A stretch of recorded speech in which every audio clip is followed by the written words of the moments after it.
À plus de 1000 kilomètres de la République démocratique du Congo, Rachid Abdi reste attentif à l'évolution du conflit dans l'est du pays. Cet analyste politique et chercheur basé au Kenya pointe particulièrement du doigt les États-Unis, qui, d'après lui, ne devraient pas rester silencieux face à la montée des violences et à l'avancée du M23. Ce conflit revêt de multiples dimensions. C'est un théâtre géopolitique de confrontation entre plusieurs acteurs.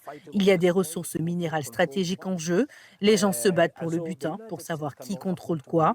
Et donc les États-Unis ne peuvent pas se permettre d'être des spectateurs. Ils doivent s'affirmer davantage. Ils doivent mettre en œuvre toutes leurs capacités à réunir toutes ces parties et à mettre en place une sorte de processus de paix, mais aussi faire pression sur les différents protagonistes.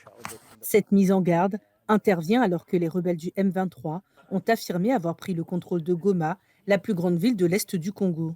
Le gouvernement a par la suite déclaré que l'avancée des rebelles constituait une déclaration de guerre. La crise en République démocratique du Congo est très profonde. Le risque de voir ce conflit s'étendre à de nombreux États est très élevé. Le Rwanda est fortement impliqué en RDC et à l'heure actuelle, nous entendons parler de la prise de Goma. Il s'agit d'une situation potentiellement explosive. Dans une situation normale, l'Amérique aurait été l'un des premiers pays à intervenir, à publier un communiqué et à dire à toutes les parties, écoutez, les yeux de la communauté internationale sont braqués sur vous, s'il vous plaît, reculez. Jusqu'à présent, nous n'avons pas vu le président Trump manifester un intérêt pour la RDC, mais ce n'est probablement qu'une question de temps. La recrudescence de la violence dans la région a tué au moins 13 soldats de la paix au cours de la semaine écoulée, tandis que la population congolaise continue de fuir.